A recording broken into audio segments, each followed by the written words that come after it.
What's up, everyone? Welcome to Around the ACL. Michelle Thompson here with Trey Ryder and Jake Brannon. And we have a lot to cover today now that we finished our final chase, number 1, going into number 2. So we'll get into all the winners there and finalists.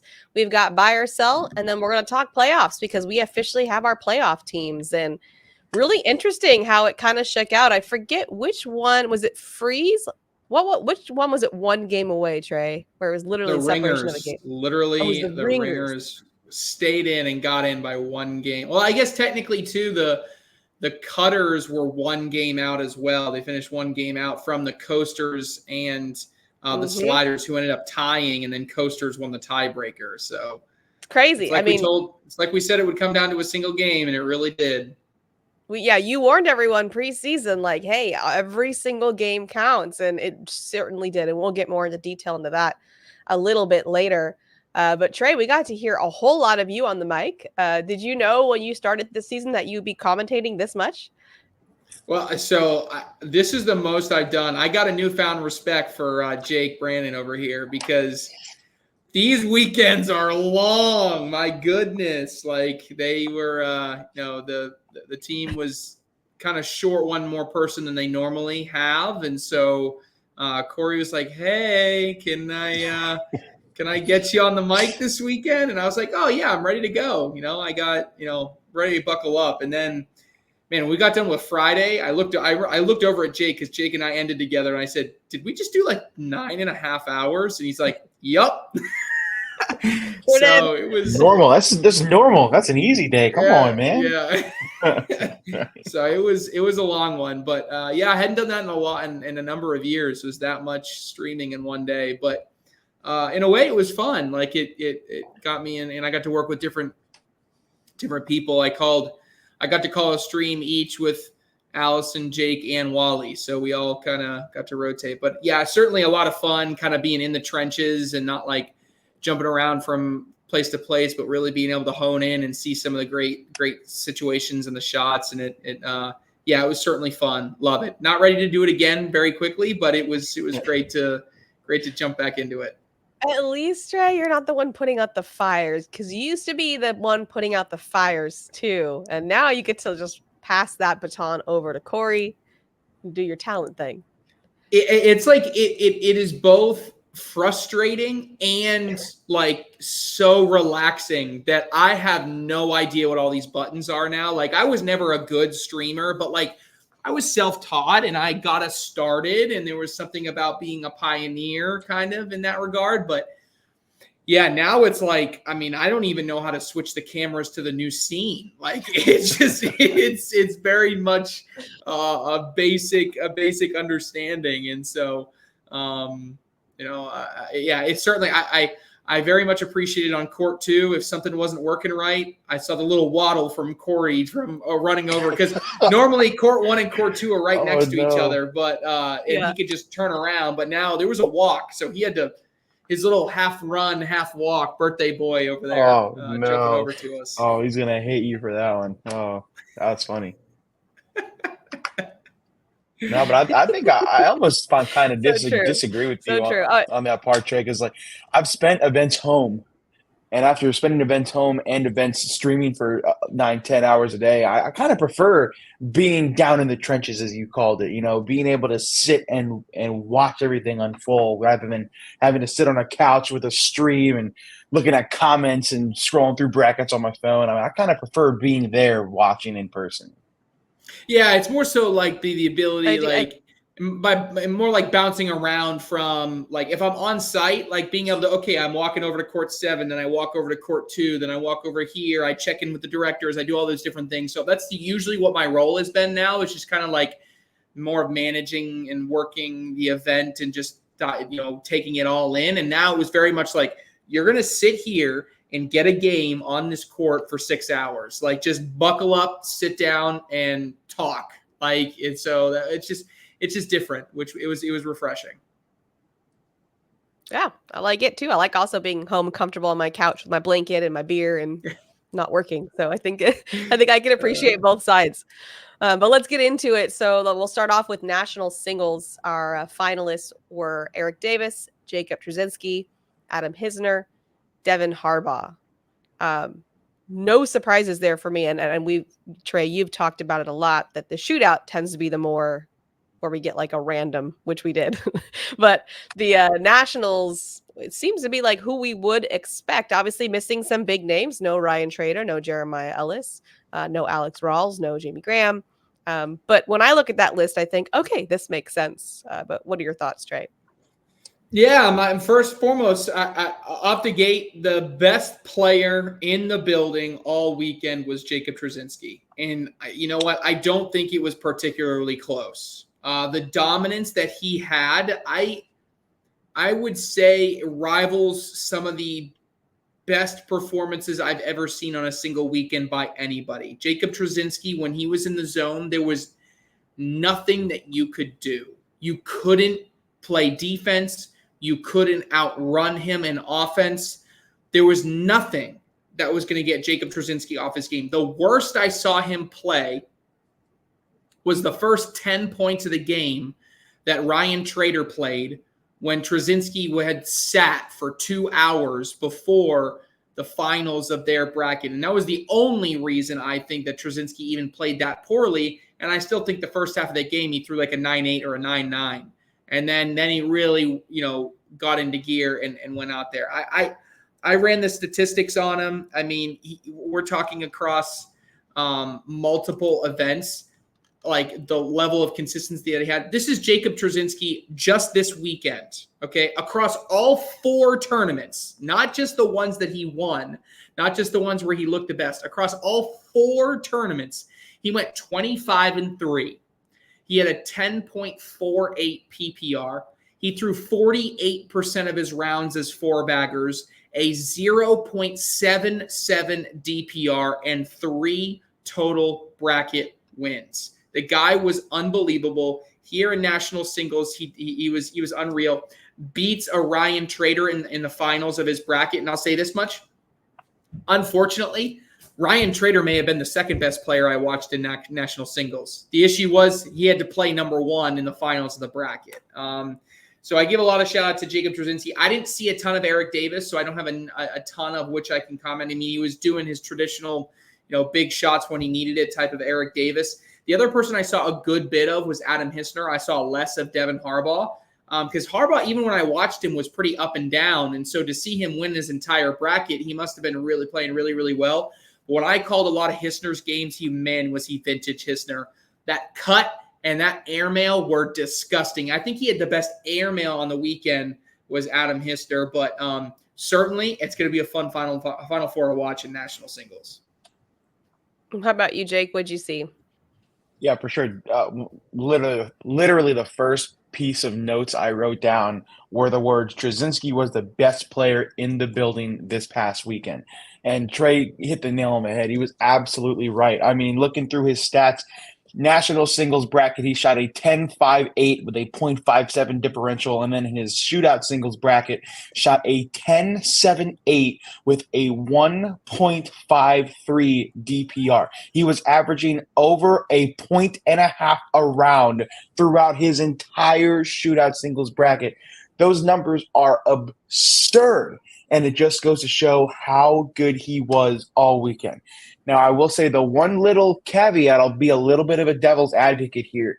We said almost the same thing about Alex Rawls after the bag brawl in Minnesota. He was dominant all weekend long. We all thought he was the best player in the building, and he did not win one single game on the broadcast a few weeks later. Is that the same case? I have no idea. I think it's going to be really tough. This whole Final Four of national and shootout singles is really interesting. But, if Trzcienski plays like he did this past weekend, nobody's going to touch him.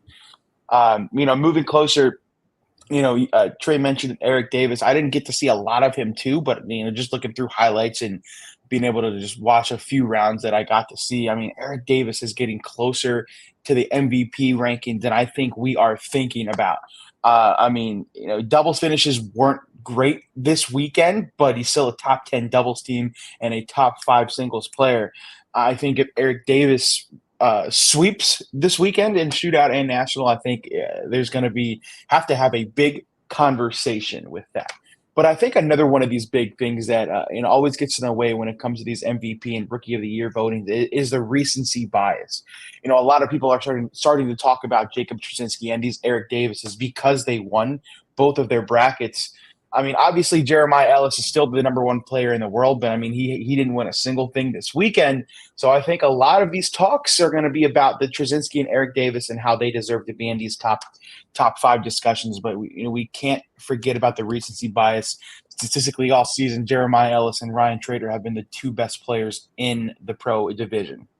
And then moving forward, I want to talk a little bit about Adam Hisner. I remember I talked about him on the live stream about how hot of a start he had at the beginning of the season, and then it just kind of started to die off a little bit as we got midway through. And then I guess he must have heard me or something, because he shot right back up the rankings with that national singles win. He looked dominant.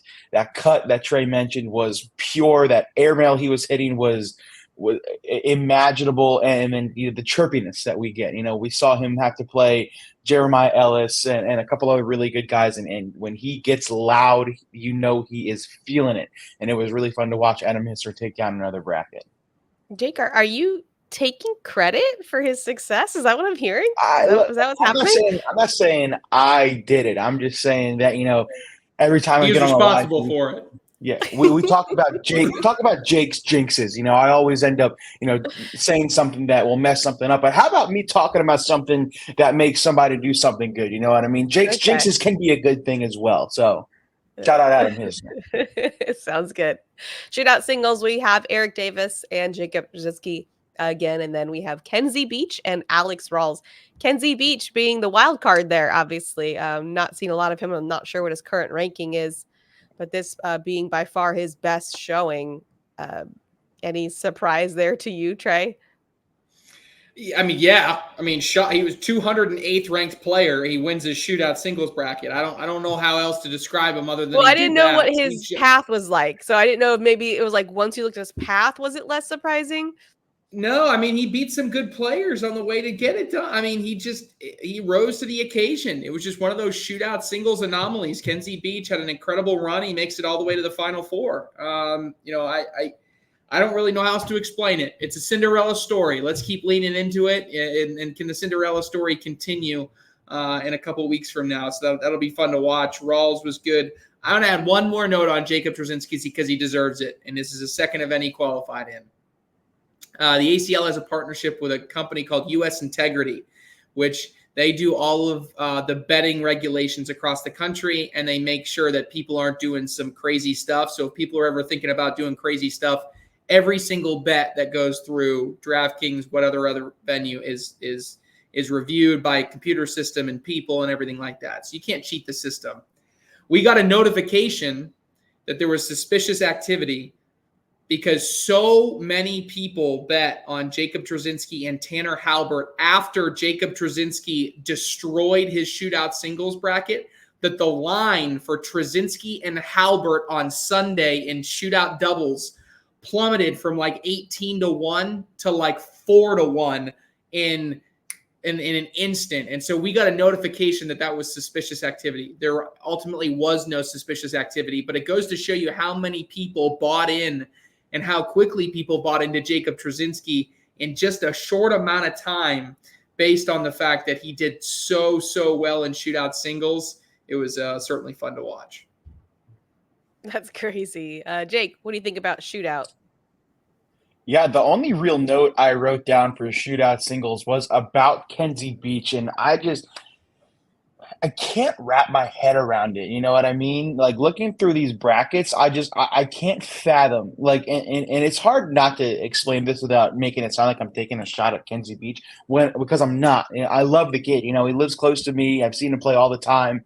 I think he's a great shooter. But when you look through the path, he started. He was the 45 seed in the bracket. The 45 seed. Look at some of the people that he beat.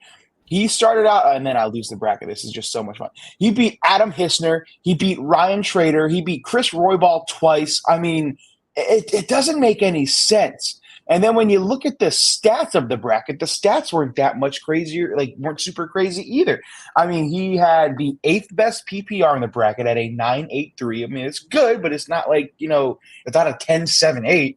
You know what I mean? He was 12th in four-bagger percentage, only had a 34% four-bagger percentage. He had the 7th best DPR, only a 0.56. But, I mean, he was just consistently beating good people. He wasn't flashy. He didn't do anything super crazy. He just didn't really miss a lot. So, I mean, you got to give him props. I mean, he deserved to be here, but it just goes to show that anything can happen in the shootout format, and I absolutely love it. People always ask me, do you prefer shootout or national? And sometimes I like to say shootout because it's just like this. You don't know what's going to happen. And I think it's awesome for the game of cornhole. It is definitely curveball. National doubles: Kyle Malone, Devin Harbaugh, Alan Rawls and Chris Kingsbury, Zach Scheibner and Gage Landis, and AJ Sims and Braden Wilson, who also made it in shootout doubles. So a good weekend for them. And man, is it fun to watch Braden play. I think I saw someone on social media said, I want this 12-year-old to be my motivational coach in life. He's so good at it. But Trey, thoughts on national doubles? Yeah, you mean Robin Big? Teaming up and playing together. So I love it. Sims and Wilson, they're just fun, right? I mean, the timeouts, the interaction, that was one thing that was also really cool because I was very close, especially on court 2 on National Doubles Day. They took some timeouts. They were talking to each other. It was just fun to listen to them talk to each other. But they're certainly riding some momentum right now, and you could argue they're the hottest team in the country. We talk about recency bias, right? They could be in that top team conversation if the season started just a month ago, right? So I think Sims and Wilson are certainly fun to watch. Devin Harbaugh and Kyle Malone, they're number 4 in the country right now. I think there's an argument to be made they could be number 1. The new number 1 team of Mark Richards and Tony Smith. Sometimes I watch them and I'm like, how is this team number 1? I mean, but they just consistently finish right near the top. And it's weird. They're not a flashy super team, but in a way, the super team is the number 1 team in the country. So you got to give them credit. Alan Rawls and Chris Kingsbury, this felt like a finally. We knew they'd win a bracket one time this year. They just hadn't yet. So it just felt like a long time coming. But then I'll give a credit to Zach Scheibner and Gage Landis. I genuinely thought they could not win a national bracket. I didn't think they could. They had already won one in shootout, but I felt like that was kind of their ceiling to win one in a round limited play. They'd have to be very good situationally. But Zach Scheibner in particular, when you looked at him statistically this weekend, was unreal and was someone that played like a true A player. And Gage Landis was a great supplemental player on the team. But to me, that was Zach Scheibner playing his best weekend ever. And as a result, they win a bracket and they did something that I didn't think they could.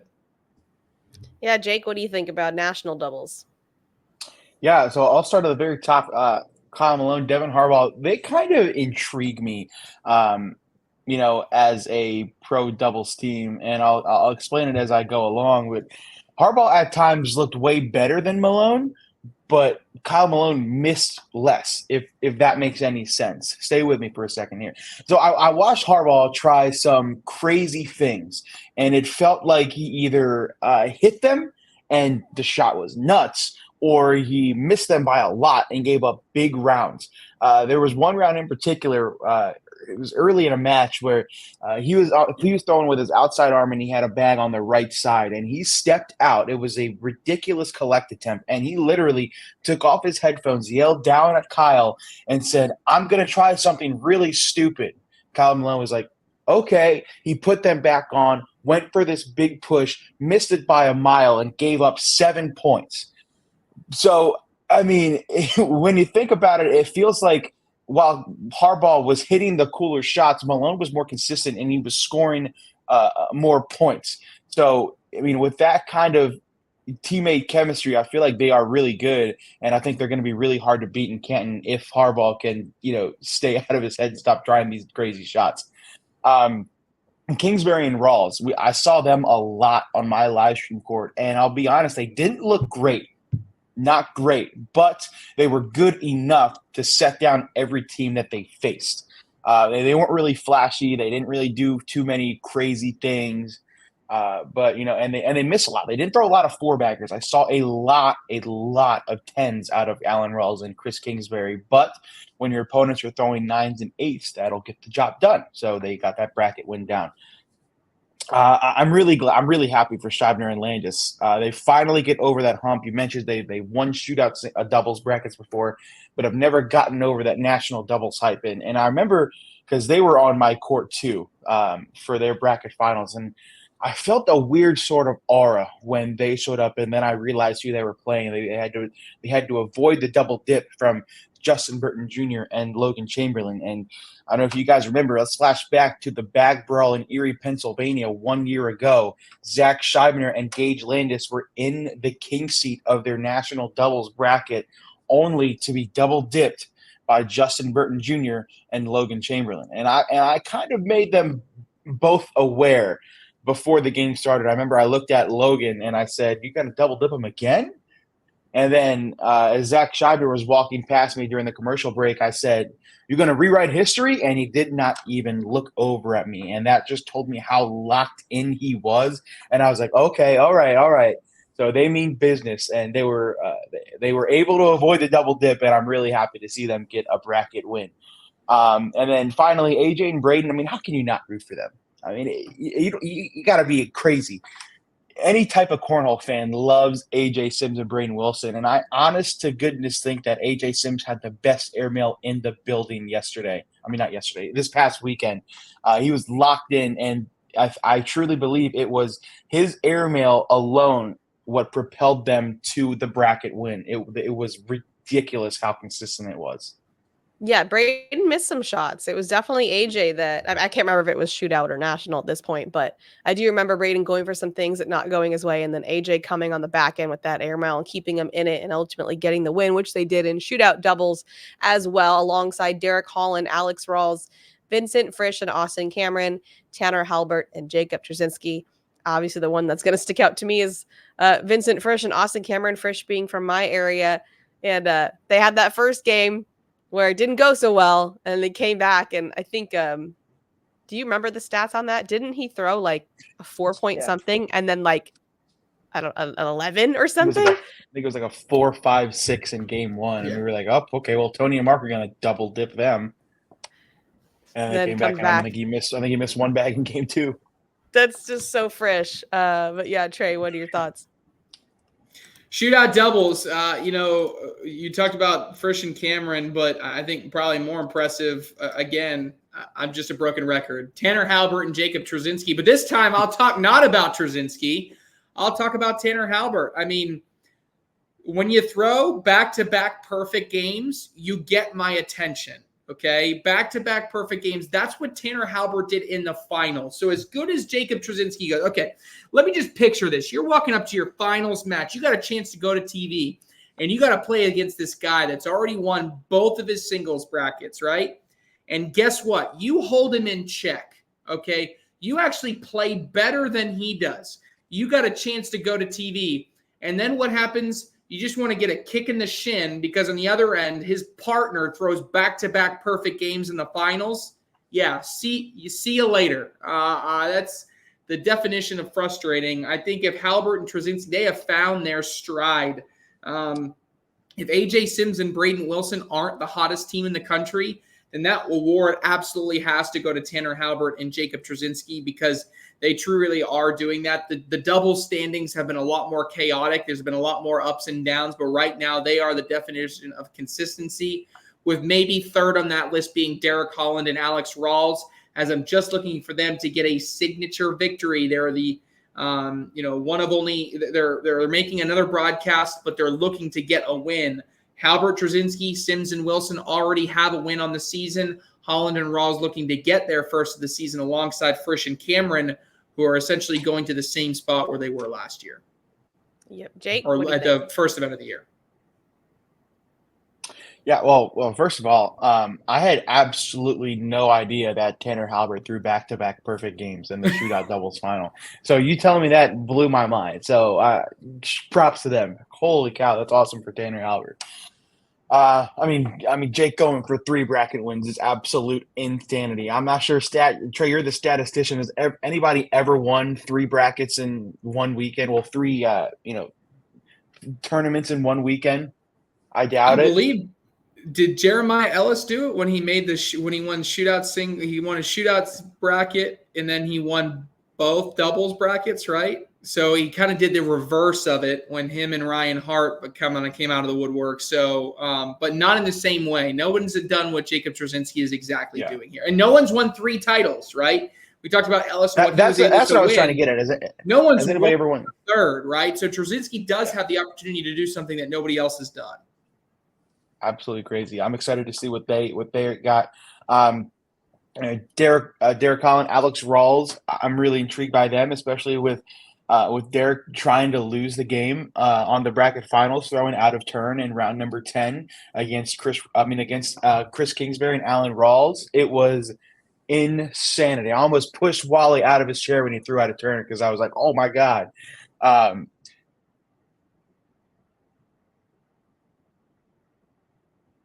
Round number 10. We lost him. Oh, there he is. Uh-oh. Am I back? We good? You're back. That was weird. I was fine on my end. But anyway, Chris Kingsbury needed to score 5 points in round number 10 against Derek Collin. Threw the first bag short and then missed his second bag off to that right side. But unfortunately, Kingsbury missed a bag and then needed to drag it with an airmail and did not drag it. So Holland was able to pull off the win. But I think they're going to be really fun to watch. I love the teammate chemistry they have. They're really consistent. I think this may be the time that they get a signature doubles win, like you mentioned, and propel them back up the rankings. Austin Cameron, I think he may have been the most consistent player on Sunday. He was on a mission, and I think Vincent Frisch was just along for the ride, especially with Vincent's stats in game number 1 of that double dip attempt. But happy for these two. Would love to see them get it done again. After already getting the title. So yeah, shootout double is going to be really fun. The other winners on the weekend for seniors was Damon Dennis, women's singles Rosie Streaker. Our women's doubles finalists are Kaylee Hunter and Gina Ramirez, and Rosie Streaker and Sam Finley.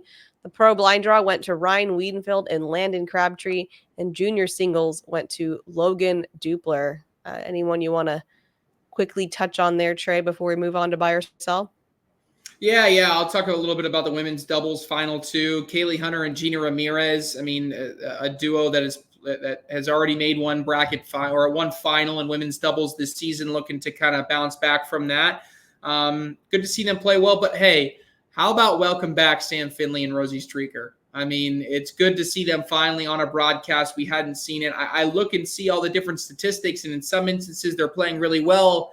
And the stats look good, and sometimes they're right there at the end, but they just didn't have the opportunity to get all the way to the end. But how much is it in Sam Finley fashion? Let's just wait for the last one. We'll figure it out there, right? She told me, she's like, I'm not that worried because I'm just going to show up to the last women's doubles. We'll win that, and then I'll win the last one on women's singles, and we'll be good to go. So, I think it's funny watching them play. They're always fun and entertaining to watch, and they certainly have a lot of high upside. You get the high PPR from Rosie, and then from Sam, I think you get a pretty good shot maker as well. She can run bags, but I still think she's added a little bit of a roll bag to her arsenal, which paired with her airmail, which can get really, really deadly. She's a lot of fun to watch. So in this instance, I don't like playing Rosie and Sam on the broadcast. They know how to win once they get there. It's just a question of can they get there. So ultimately, it's going to be a tough battle, 2 evenly matched teams, and going to be a lot of fun to watch.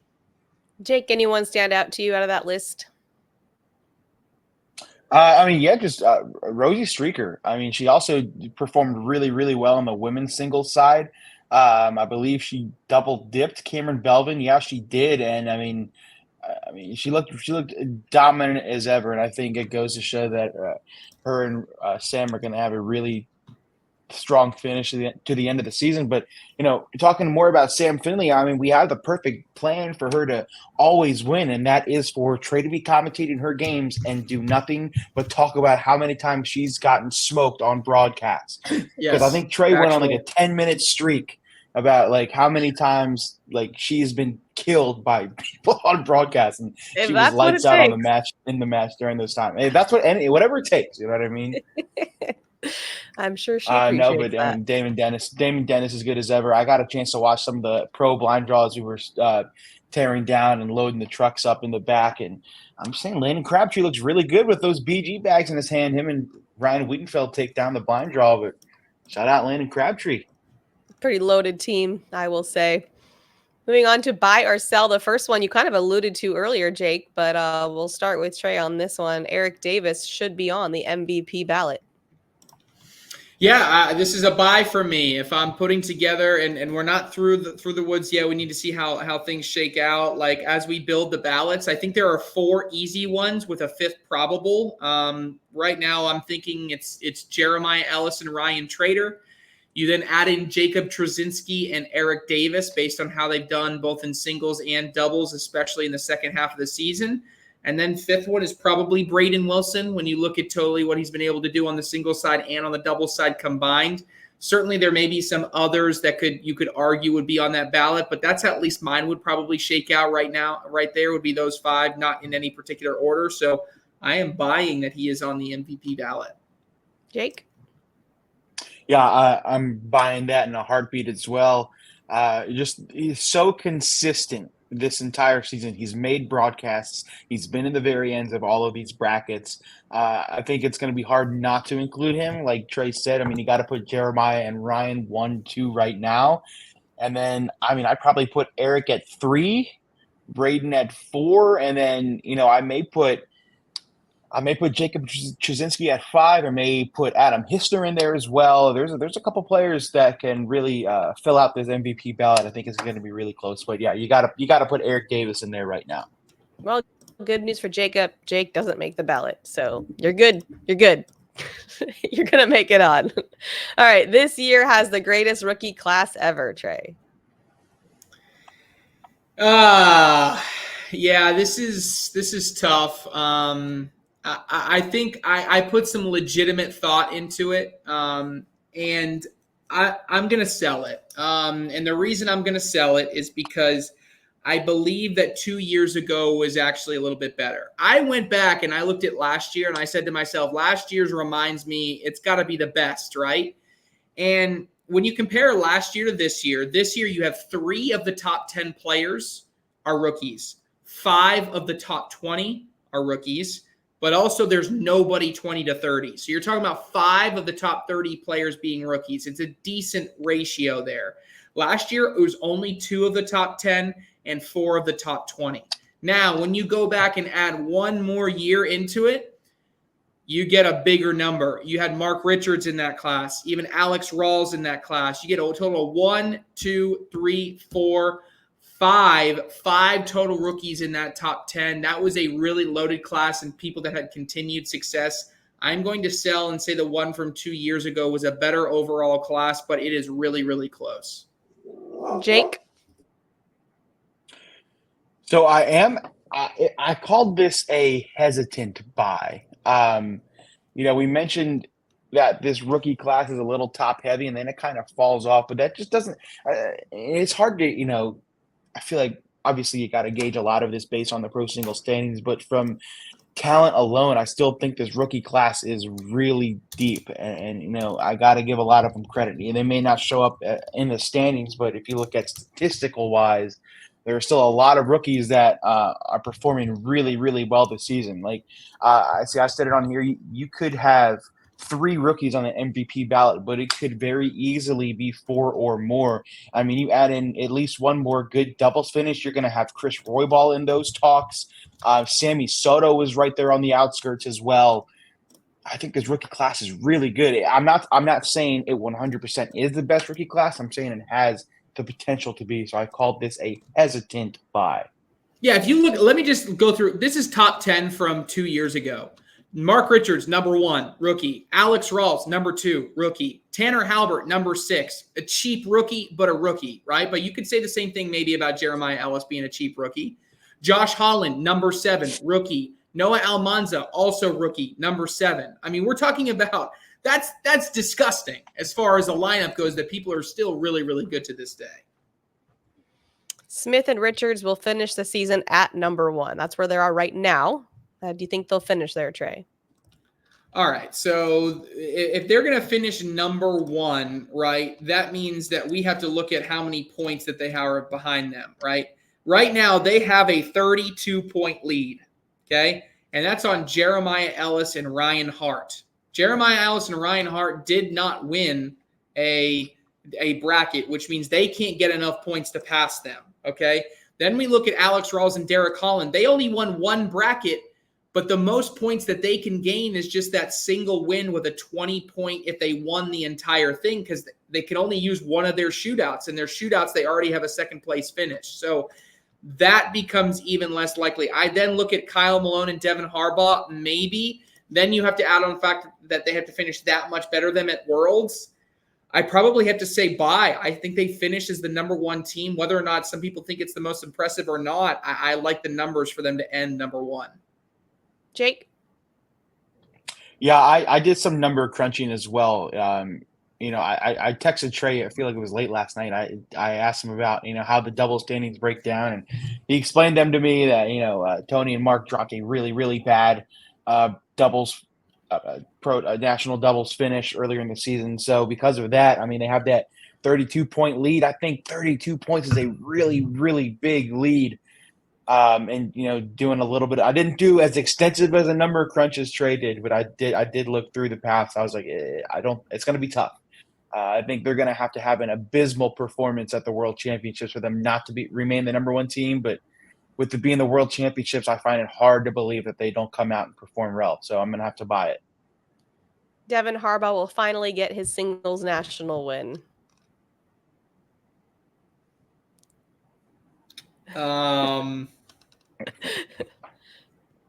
Sell? I mean, I'm sorry. No. I mean, look, you're gonna say a Devin Harbaugh is gonna go against Eric Davis, who's already won an event this season. Adam Hissner, who's come really close a couple times, but has had that signature victory in his past, and Jake Trzcienski, the hottest player in the building from this past weekend. Here's the good news. You want some good, if you're a Harbaugh fan and you didn't like what I just said, here's the good news. Every time that Harbaugh has gotten onto the stage the past 2 years, he's been viewed somewhat as a favorite to win the whole thing. This is the first time. I may rank him 4 out of 4. If you want to argue and say anything else, maybe Eric Davis, but because he can be so up and down. But right now, I'm absolutely taking Trzcienski or Hissner over Devin Harbaugh. So here's the good news for Harbaugh. Harbaugh will go into this event with the least amount of pressure that he's had, simply because I think so many people are buying into the fact that they don't think he can win. And so because of that, use that as motivation to play some loose, play the best game you ever had, and go win the whole thing. But as of right now, until I see it, I got to sell it. Jake? That is harsh, man. That is harsh. You're taking Adam Hissner over Harbaugh right now?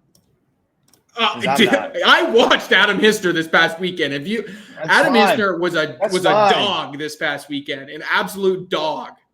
That's fine. You can. I watched Devin Harbaugh this past weekend. I looked at him, and I have not seen a look on his face since I walked up to him at the West Virginia Open when Wally and I were making our ice bath bet, and I said, "Should I bet on you?" And he said, "It would be stupid of you not to."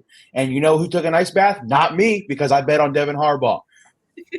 I think I'll just to go against the grain. I'll Devin buy Harbaugh. If you take away a broadcast court, Devin Harbaugh may be the MVP this season. But I can't do that. I have to leave it there. I mean, that has to be part of the conversation. I love Harbaugh to death, and I think he is so good. And once he gets that first win, it's big deal. But right now, he's going against people that have that broadcast experience and the success off the broadcast court, and he doesn't have that. the definition of insanity is doing the same thing over and over and over again, getting the same exact results. Something's got to change eventually. I think Canton, Ohio is the time where something finally changes. I'm telling you, I think he gets it done. I just got that gut feeling. I'm telling you. So you're buying. Look, you disagree with. I'm buying it. Disagree with me all you want, dude. I'll take Harbaugh over Hisner. I hope you're right. I hope you're right. I love Harbaugh. I hope I'm right too. And as dominant as Trzcienski was this past weekend, you got a 2-week break. Can you finish up and do the exact same thing you did 2 weeks ago? Statistically, it's unlikely. So I have no problem buying this and taking Harbaugh to win it all. If Trzcienski had played Harbaugh this past weekend, Trzcienski would have won 21-10. 100%. Without a doubt. But it's different. You got a 2-week break. All right, you're under the bright lights. Something's going to change. Both of these things are playing into Trzcienski being favored. All right, boys. We need to move on. Whatever you think. We got to move on. We can't be talking about Harbaugh the whole time. All right, Gavin Cano, who's currently at number 8, will finish outside the top 10 this season. Sell. He's a top 10 player. He'll be fine. Sell it. Yeah, sell without a doubt. He won his pro singles bracket at Worlds last year. I think there's no shot he doesn't do it again. All right, let's talk about playoffs. We're going to start off with the West. Our high rollers and our slingers made it there. In Central, it's the Mays and the Spinners. In the North, it's the Aviators and the Ringers. And in the South, it's the Freeze and the Sliders. Trey, what are your thoughts on our playoff teams? And you can talk about it overall, or you can pick a certain division there and focus on that. Yeah, real quick. It's actually, I forgot to catch it earlier. Sorry. It's Freeze and Coasters. The Coasters won the head-to-head tiebreaker against the Sliders. That was the one change there. But again, yeah, maybe we'll start there because that was an epic finish. I got to call the same that record. Game on. Yeah, they had the exact same record. The Coasters, okay. Yes, correct. And the Coasters won the head-to-head. It came down to the final game. And in the final game, it got all the way down to the end. We had someone throw out of turn. It was chaos happening. I mean, the Sliders had an opportunity to control their own destiny, and they couldn't get the win that they needed in the end. And so because of that, the Coasters sneak into the playoffs. And as a result, congratulations, you get to play the Ohio Aviators in the first round of the playoffs.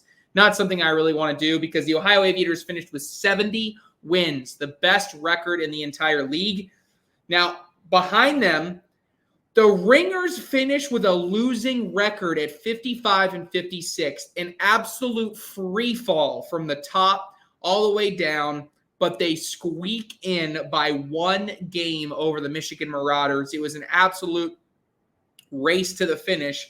But in the end, the Ringers are able to sneak in there. I thought that was a really good one. The Spinners barely hold off the Texas Bullybaggers. So I think the Spinners are a team that I did not expect to play very well, and they really put together a strong team this year, and they were really, really motivated to do well. They and they had a strong team. The High Rollers, second best team in the league at 65-46. I think it's impressive what they were able to do. And the Slingers, although the last match mattered, it felt like they were in a pretty comfortable position to make the playoffs. So they're just a solid team. So as we look towards the playoffs, right, we now got to start thinking about some of these matchups and how people will play. You're going to have the Las Vegas High Rollers versus the Chicagoland Spinners. When you look at statistically, it may be the best matchup of teams going head-to-head against one another because that Spinners at 60-51 against the 65-46 second-best team, that's going to be a really, really tough matchup for both teams. The California Slingers will play the Missouri Mays. That's another solid matchup. Jumping over onto the American side of the playoffs, we'll have the Ohio Aviators versus the Carolina Coasters. To me, that's a lopsided victory. That's a lopsided game. The Carolina Coasters should feel motivated to be the David in that David versus Goliath matchup. I don't know what the lineups are going to look like just yet, but if I'm the Carolina Coasters, I have to have my best lineup selection of the year to try to take down these Ohio Aviators because those Aviators are stacked from top to bottom.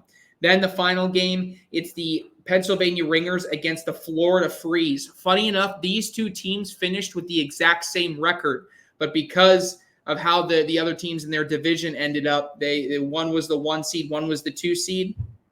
I don't like that we get to reward the ringers with the Florida Freeze who were underperforming. But to me, this is a battle of underperforming teams. You had the Pennsylvania Ringers, who we expected to pick up right where they left off, and they did the first half of the season, but had a bad second half of the season. And then the Florida Freeze were my number one team going into the season. And although they were number one in their division, they looked far from the best team in the league. So this is an opportunity. One of those two teams who everybody, I think, views as an underperforming team is going to make it to the division finals of the semifinals of the team's championship. One of those two teams will get a chance to play into the finals on TV. That is good news for both of them because they get to wipe away everything else that they've done in the first half, second half of the season. They made the playoffs. They have a chance to go on a big run, and it's fitting for both of those teams to have that opportunity. Be fun to watch. I think it's just going to be really, really hard to bet against the Ohio Aviators, knowing that they're going to play the worst record in the playoffs out of the gate in the Carolina Coasters. They get a runway. They're the best team. They're experienced. I think it's theirs to lose. And this is when we get to playoffs, to be clear, Trey. This is a best of 7, correct? Correct. Best of 7. Okay. Just want to make sure. Jake, thoughts about playoffs before we wrap up here? Yeah, for sure. Just a couple of things. I mean, the number one thing I put down is that the Aviators are ridiculous. I saw it firsthand. Aviators versus the Spinners. And, I mean, it looked lopsided. The records may not have shown it, but the Aviators, top teams outweigh almost every single other team. I mean, you got Fisher and Gavin, you got Noah Almanza and Trey Birchfield. You got a lot of really, really stacked teams on that Aviators squad. I think it's going to be really hard to stop them. I am still really intrigued by this Florida Freeze Pennsylvania Ringers first round matchup. I mean, you said it perfectly. Both teams underperforming because when you look on paper, I would have put the Florida Freeze as having the second best roster in the entire league, and they barely squeak into the playoffs over here. So I think I got to give a little bit of an edge to the Freeze going up against the Ringers because I haven't seen anything from the Ringers that impresses me a lot this season. But man, I think I just got to give it to the Freeze. And, the other thing I want to add is I think that this rule about having one elite player for each team may hurt some of these playoff teams like the Chicagoland Spinners because you got players like Sebastian Schaefer-Ford, Cole Brewer, and Mason Trader. You're only going to be allowed to play one of them. Then you got teams like the Las Vegas High Rollers, second best team in the league. You got Candler, Bag, Hayden Gonzalez, to name a few. You can only play one of them. So I think it's going to be really intriguing to see how the team captains and the managers set their lineups knowing that. So it's going to be really fun. It's going to come down to the wire, and I cannot wait to broadcast these at the World Championships. Definitely will be fun. Trey, you got a hot take for us. Hot take. I'm on the bandwagon. Sign me up. I just argued Jake back and forth about it. Get out your brooms. I'm going with a Jacob Trzcienski sweep of singles out in Canton, Ohio. Jake? Yeah, Trey 100% convinced me to change my hot take. I'm changing it now because apparently it is a hot take in Trey's eyes. Devin Harbaugh wins national singles. Give it to me. Spicy. He's going to do it. He's going to do it. You guys basically took mine. I'm glad to be wrong. I was going to say. I'm glad to be wrong, too. I would love to see it happen. You said Trzcienski takes national and shootout singles, Trey? Yes. That was yours? Okay. I was going to say Trzcienski takes 2 out of his 3, but I don't know which 2. But now I feel like that's not national. So... He's not taking national, that's for sure, because Harbaugh's bringing it home. He's not taking national. So that would be a shootout, singles, and the doubles. There you go. All right. That's all we got time for. We'll see you guys all next time. Thanks so much for joining us.